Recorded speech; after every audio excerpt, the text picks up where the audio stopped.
Hello student, तर मागच्या लेक्चरला आपण M I about I section म्हणजे M I of I section आणि एल सेक्शन पाहिलेलं आहे. आज आपण टी सेक्शन पाहणार आहे. Find M I of T section 150 mm into 180 mm into 40 mm about first centroidal X axis जो आहे सेंट्रॉयडल त्याच्या अबाउट आणि वाय ॲक्सिस जो आहे सेंट्रॉयडल त्याच्या अबाउट काढायचा आहे. फर्स्ट ऑफ ऑल आणि त्याच्यामध्ये असं सांगितलेलं आहे overall depth of section is 180 mm. 180 mm he overall depth आहे. 180 mm एवढी ओव्हरऑल डेप्थ आहे. तर पहिल्यांदा आपण टी सेक्शन काढून घेऊया.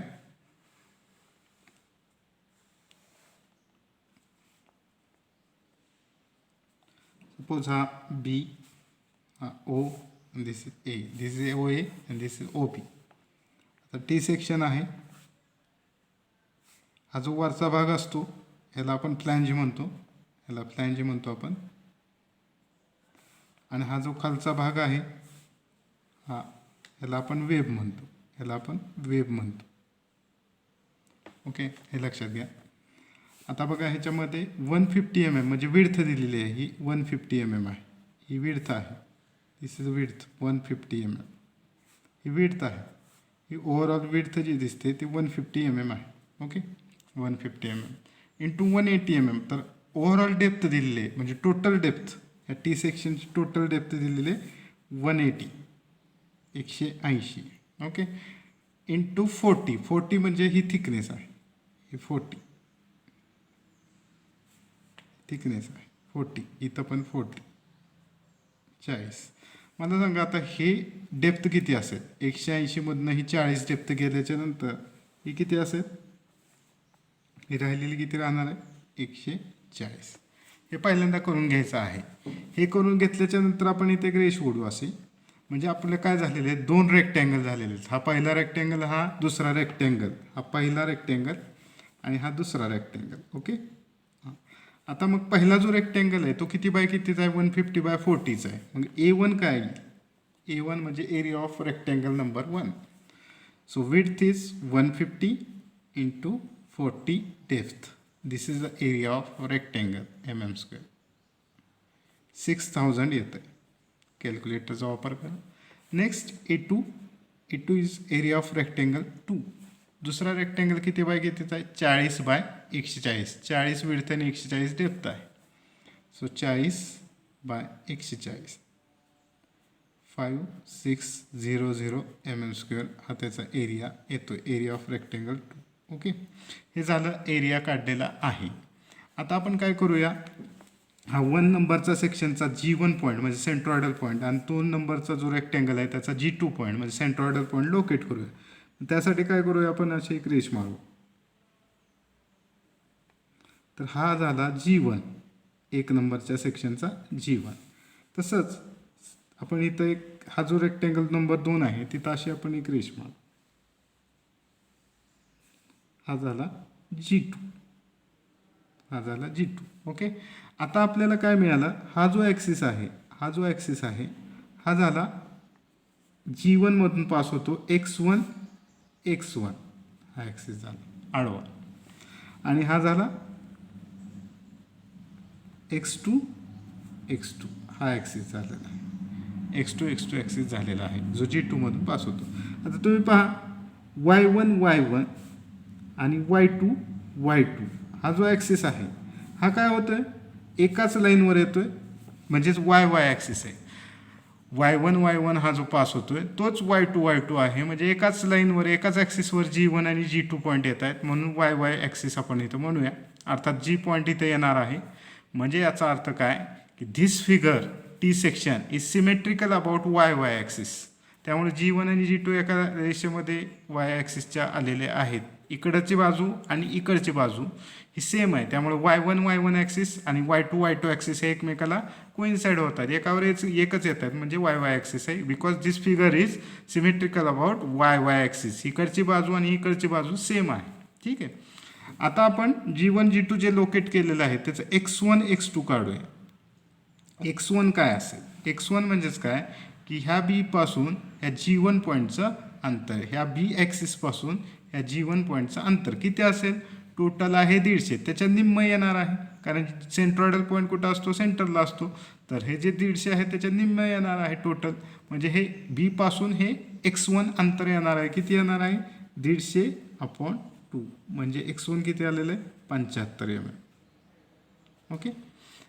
नेक्स्ट x2 म्हणजेच काय की ह्या बी पासून, ह्या बी ॲक्सिस पासून हे G2चं अंतर. आता हे जेवढं G1 होतं तेवढंच काय आहे, G2 पण आहे. म्हणजे किती येणार आहे x2 म्हणजे अंतर काय, बी ॲक्सिस पासून ह्या G2 पॉईंटचं अंतर, ह्या बी ॲक्सिस पासून ह्या G2 पॉईंटचं अंतर हे किती असणार आहे, जेवढं G1 होतं तेवढंच G2 येते, कारण एकाच रेषेवर आहे. x2 बरोबर पण काय येणार आहे, 75 mm. ओके.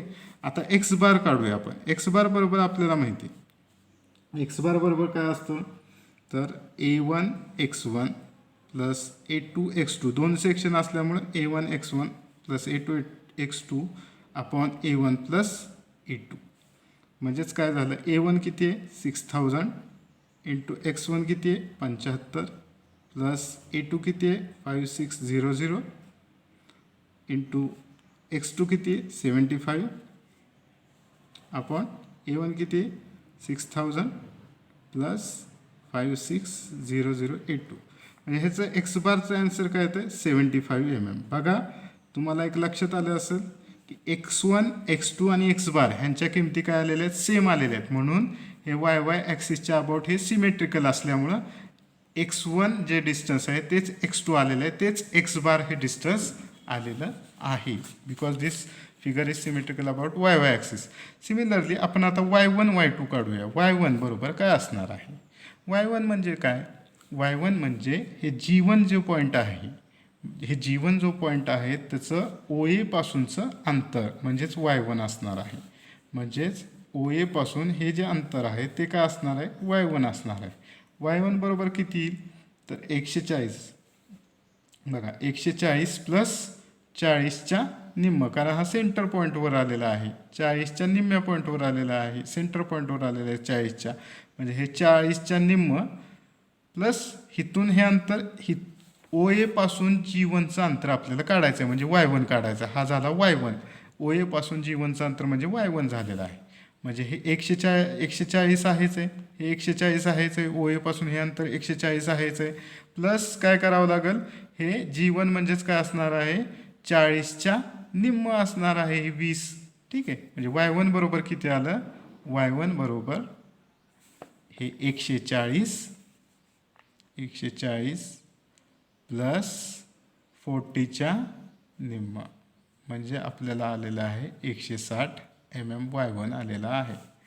सिमिलरली y2 अंतर काढायचं. y2 म्हणजेच काय, OA पासून G2चं अंतर म्हणजे एवढं अंतर हे y2 असणार आहे. हे किती असणार आहे बघा, टोटल हे किती आहे, 140. त्याच्या निम्म्या पॉईंटवर, सेंटर पॉईंटवर हा येतोय, म्हणजे 140च्या निम्म्यावर येतोय तो.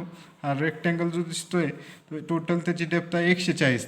हा G2 पॉईंट कोणता आहे, सेकंड रेक्टँगलसाठी आला आहे, म्हणजे ह्याच्या सेंटरला आलेला आहे. टोटल हे 140, त्याच्या निम्म जे असेल ते y2 डिस्टन्स असेल, म्हणजेच 140च्या निम्म y2 डिस्टन्स किती आलेलं आहे, 70 mm with respect to OA axis. y1 y2 with respect to OA axis. y1 म्हणजेच काय, OA पासून G1चं अंतर, y2 म्हणजेच काय, OA पासून G2चं अंतर. ओके. तर अशा पद्धतीनं आपण y बार काढूया. y बार बरोबर काय असेल, A1 y1 plus A2 y2 upon A1 plus A2. y बार बरोबर काय असेल, A1 y1 plus A2 y2 upon A1 plus A2. तर A1 किती आहे, 6000 इंटू y1 किती आहे, 160 प्लस A2 किती आहे, 5600 इंटू y2 किती आहे, 70 अपॉन A1 किती आहे, 6000 प्लस A2 किती आहे, 5600. हे ब्रॅकेटमध्ये कॅल्क्युलेशन करताना, हे गुणाकार करताना ब्रॅकेटमध्ये कॅल्क्युलेटरच्या टाका, प्लस हे ब्रॅकेटमध्ये कॅल्क्युलेटरच्या टाका, अपॉन हे ब्रॅकेटमध्ये कॅल्क्युलेटरचा टाका. म्हणजे तुम्हाला आन्सर येईल 116.55 mm. म्हणजे तुम्हाला y बार आलेला आहे, हे y बार आलेलं आहे. ह्याचा अर्थ काय, याचा अर्थ काय, आपला G पॉईंट आलेला आहे, हा पूर्ण ओव्हरऑल टीचा G पॉईंट, सेंट्रॉइडल पॉईंट आलेला आहे इथं. हा सेंट्रॉइडल पॉईंट कितीवर आलेला आहे, ह्या y बार डिस्टन्सवर, OA पासून ह्या वाय बार डिस्टन्सवर सेंट्रॉइडल पॉईंट आलेला आहे जी. ठीक आहे, म्हणजे हा एक्स एक्स ॲक्सिस असेल, हा एक्स एक्स ॲक्सिस असेल, हा जी पॉईंट असेल, हा सेंट्रॉइडल टोटल टीचा हा सेंट्रॉइडल पॉईंट आहे वाय बारवर आणि इथं एक्स बारवर. इथून हे काय असणार एक्स बार, इथून हे अंतर किती असणार आहे एक्स बार असणार आहे. अशा पद्धतीने जी पॉईंट लोकेट केला वाय बार डिस्टन्सवर आणि एक्स बार डिस्टन्सवर हा जी पॉईंट आलेला, हा एक्स एक्स ॲक्सिस, हा वाय वाय ॲक्सिस. ओके, अशा पद्धतीनं आपलं हे झालेलं आहे. आता आपल्याला काय काढायचं आहे, movement of inertia about x x axis आणि वाय वाय ॲक्सिस. पहिल्यांदा आपण काय करूया, movement of inertia about x x axis काढूया.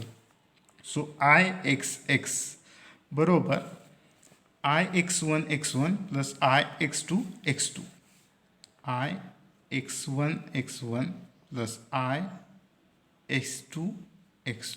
ओके, आता मला सांगा हा x1 ॲक्सिस आणि हा एक्स एक्स ॲक्सिस हे काय आहेत पॅरलल आहेत.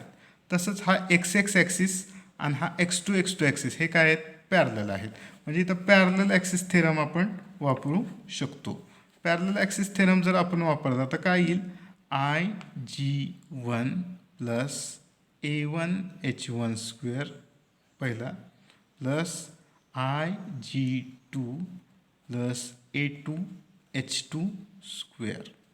ओके, हा पॅरलल ॲक्सिस थेरम सांगतो. H1 म्हणजेच काय, आता H1 म्हणजेच काय, distance between x1 axis and x x axis. This is a H1, perpendicular distance between x x axis आणि x1 ॲक्सिस. आणि H2 म्हणजेच काय, perpendicular distance between x x axis आणि x2 axis. This is H2. Okay, लक्षात येते. Parallel axis थेरममध्ये आपण हे दोन ॲक्सिसमधलं परपेंडिक्युलर डिस्टन्स घेत असतो. x1 आणि x एक्स ॲक्सिसमधलं डिस्टन्स H1 आहे, x एक्स ॲक्सिस आणि x2 ॲक्सिसमधलं परपेंडिक्युलर डिस्टन्स H2 आहे. कारण हे दोन्ही ॲक्सिस हे काय पॅरलल ॲक्सिस आहेत. ओके, आता IG1 आय एक्स एक्स करतोय म्हणजे रेक्टँगलचा आय एक्स, आपण फॉर्म्युला माहिती आहे रेक्टँगलचा आय एक्स. हा पहिल्या नंबरचा रेक्टँगल आपण पाहतोय 150/40चा, म्हणजे रेक्टँगलचा आय एक्स आपल्याला इथं घ्यावा लागेल. बघा, तुम्हाला दिसावं म्हणून मी फोल्ड केलेलं आहे थोडंसं, मागच्या स्टेप पण लक्षात घ्यायच्या आहेत. आता बघा आय एक्स एक्स करण्यासाठी IG1 म्हणजेच काय की हा जो पहिला रेक्टेंगल आपला 150/40चा आहे त्याचा आय एक्स, त्याचा आपल्याला फॉर्म्युला माहिती BD3/12 हा रेक्टेंगलचा आय एक्सचा फॉर्म्युला आहे. मग इथं 1 सेक्शन आहे म्हणून B1D1³ हा आय एक्स आहे रेक्टेंगलचा, प्लस A1 इंटू H1 काय असेल. आता बघा हे H1 काढायचं आहे आपल्याला ना. आता हे किती डिस्टन्स आहे, या OA पासून हे जे G1 पॉईंट आहे हे डिस्टन्स किती आहे, OA पासून हा जो G1 पॉईंट आहे ह्याचं डिस्टन्स किती आहे Y1. हे डिस्टन्स आपण काढलं आहे ना Y1, हे Y1 आपण काढलं होतं, हे Y1 काढलेलं आहे. OA पासून G1चं अंतर Y1 आणि हे किती आहे Y बार, हे किती आहे Y बार Gचं अंतर. आपल्याला काय काढायचं आहे H काढायचं आहे, H1 काढायचं आहे. म्हणजे बघा हे टोटल Y1 त्याच्यातनं जेव्हा आपण Y बार मायनस करू तेव्हा आपल्याला काय येईल H1 डिस्टन्स येईल. ठीक आहे, म्हणजे बघा हे Y1 त्याच्यातनं जेव्हा आपण Y बार मायनस करू तेव्हा आपल्याला काय येईल डिस्टन्स H1. H1 बरोबर काय Y1 मायनस Y बार त्याचा स्क्वेअर. ओके, लक्षात येते का. H1 काढायचं म्हणजेच काय, हे Y1 त्याच्यातनं हे Y बार गेलं म्हणजे आपल्याला काय येईल H1 डिस्टन्स येईल. प्लस आता 2 नंबरचा रेक्टेंगल, हा जो 2 नंबरचा रेक्टेंगल ते बघूया.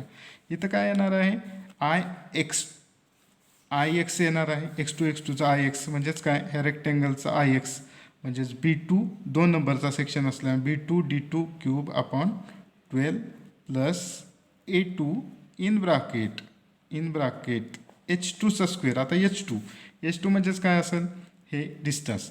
आता हे डिस्टन्स किती आहे Y बार आणि हे डिस्टन्स किती आहे, हे डिस्टन्स OA पासून G2चं अंतर Y2 आहे.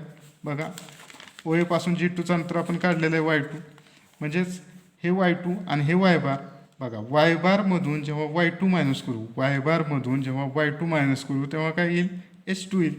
Y बारमधून Y2 मायनस केल्यावर काय येईल H2 येईल. ठीक आहे, म्हणजे हे तर H2ची व्हॅल्यू काय येणार आहे Y बार मायनस Y2 ब्रॅकेटचा स्क्वेअर.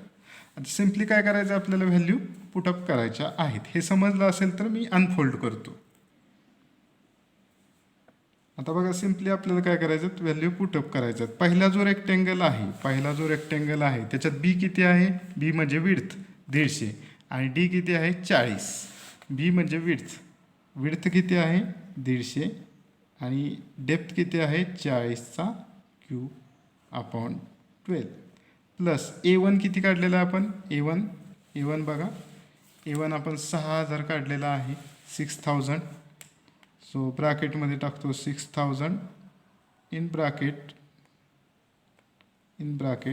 Y1 किती काढलेला आहे आपण 160. Y बार किती आहे 116.55 मायनस 116.55 ब्रॅकेटचा स्क्वेअर. हे झालं पहिलं. ठीक आहे, हे सिम्पली व्हॅल्यू इथं पुटअप केलेलं आहे. दुसरं, हा जो दुसरा रेक्टेंगल आहे त्याच्यात बी किती आहे 40, डी किती आहे 140, बी आहे 40, डी आहे 140.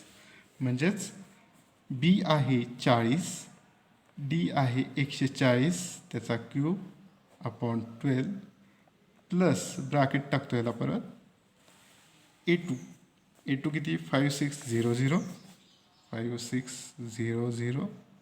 In bracket. Y बार किती आहे 116.55 मायनस Y2 किती आहे 70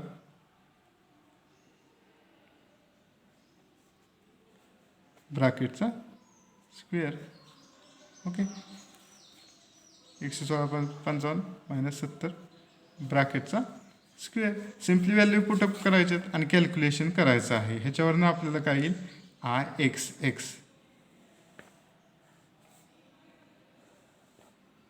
बघा हे कॅल्क्युलेशन केल्याच्या नंतर आपल्याला IXX हे मिळून जाईल. तर तुम्ही नीट कॅल्क्युलेशन करा ह्याचं ब्रॅकेट वगैरे बघून तुम्हाला IXX येऊन जाईल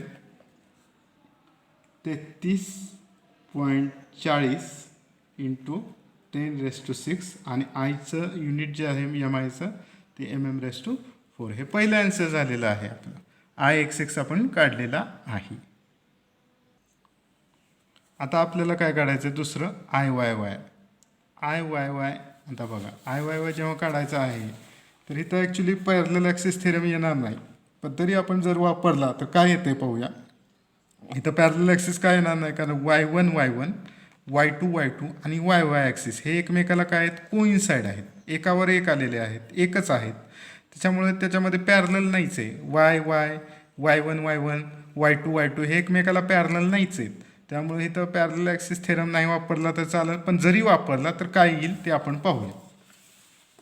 IYY आपण जे म्हणतो तसं इथं Y1 प्लस Y2 ओके. म्हणजेच काय तर जर समजा पॅरलल ॲक्सिस वापरता येत नाही, पण जरी वापरला समजा IG1 plus A1H1 square plus IG2 plus A2H2 square जर आपण वापरला तर. आता इथे H1 बरोबर काय असणार आहे, H2 बरोबर काय असणार आहे बघा. H1 बरोबर काय असणार आहे x बार मायनस x1. H1 बरोबर काय असणार आहे x बार मायनस x1 आणि H2 बरोबर काय असणार आहे x बार मायनस x2. ओके, H1 बरोबर काय असणार आहे x बार मायनस x1 आणि H2 बरोबर काय असणार आहे x बार मायनस x2. आता मला सांगा x बारची किंमत किती आहे 75, x1ची किंमत किती आहे 75. म्हणजे ह्याचं आन्सर किती येते H1 0 येतं. इथं पण x बारची किंमत किती आहे 75, x2ची किंमत किती आहे 75 म्हणजे 0 होतं. 0 का आलेलं आहे कारण हे जे ॲक्सिस आहेत YY ॲक्सिस Y1 आणि Y2 हे एकमेकाला पॅरलल नाही आहेत. त्यामुळे त्याच्यामध्ये परपेंडिक्युलर डिस्टन्स असणं शक्यच नाही कारण ते एकमेकाला पॅरलल नसल्यामुळं ते एकाच ॲक्सिसवर आहेत. Y1 Y2 आणि YY हे ॲक्सिस जे आहेत हे Y1 Y2 आणि YY जो ॲक्सिस आहे Y1 म्हणजे G1 मधून जाणारा, Y2 म्हणजे G2 मधून जाणारा आणि वाय वाय म्हणजे जीमधून जाणारा जो व्हर्टिकल ॲक्सिस आहे ते एकमेकाला पॅरलल नाही, ते कोइन्साइड असल्यामुळे त्याच्यातलं जे परपेंडिक्युलर डिस्टन्स आहे ते झिरोच येणार आहे. तरी आपण काढलेलं आहे, म्हणून इथं ह्याची व्हॅल्यू काय आली 0, ह्याची पण व्हॅल्यू काय आलेली आहे 0. म्हणजे फक्त सिम्पली काय राहतं आहे आय वाय वाय बरोबर IG1. आता IG1 म्हणजे रेक्टँगलचा आय वाय प्लस IG2 म्हणजे रेक्टँगलचा आय वाय, सेकंड रेक्टँगलचा आय वाय. आता मला सांगा की आपण रेक्टँगलच्या आय वाय वायचं फॉर्म्युला काय पाहिलेला आहे, DB³/12. I Y for rectangle is DB³/12. आता इथं IG1 म्हणजेच काय D1B1³/12. तसंच IG2 बरोबर काय D2B2³/12. सिम्पली, कारण ही तर 0 आलं, काय 0 आलं, H1ची व्हॅल्यू 0 म्हणजे याचा मल्टिप्लिकेशन 0, H2ची व्हॅल्यू 0 म्हणजे याचं मल्टिप्लिकेशन 0, म्हणजे सिम्पली IG1 प्लस IG2 राहते, कारण पॅरलल नाही आहेत त्या ॲक्सिस, त्या कोइन्साइड होतात. मग व्हॅल्यू पुट करा, तुम्हाला उत्तर येऊन जाईल. पहिल्या रेक्टँगलमध्ये डेप्थ किती आहे 40, विड्थ किती आहे 150. ओके, पहिल्या रेक्टँगलमध्ये जे आहे ती लिहूया. डेप्थ किती आहे, डेप्थ आहे पहिल्या रेक्टँगलमध्ये 40 इंटू विड्थ किती आहे 150, त्याचा क्यूब पहिल्या रेक्टँगलसाठी प्लस 12 एका ब्रॅकेटमध्ये करा, प्लस दुसऱ्या रेक्टँगलसाठी विड्थ आहे 40, डेप्थ आहे 140. दुसऱ्या रेक्टँगलसाठी ते लिहूया. डेप्थ आहे 140, विड्थ आहे 40, त्याचा क्यूब अपॉन 12 हे दुसऱ्या रेक्टँगलसाठी. मग तुम्हाला आय वाय वाय मिळून जाईल mm⁴. आय वाय वाय किती येत आहे तर ते कॅल्क्युलेशन करा. तुम्हाला आय वाय वाय येत आहे 11.99 × 10⁶. अशा पद्धतीनं हा टी सेक्शनचा प्रॉब्लेम सॉल्व करायचा आहे. आज आपण इथंच थांबतो आहोत. पुढच्या लेक्चरला नेक्स्ट प्रॉब्लेम आपण पाहणार आहोत. ओके.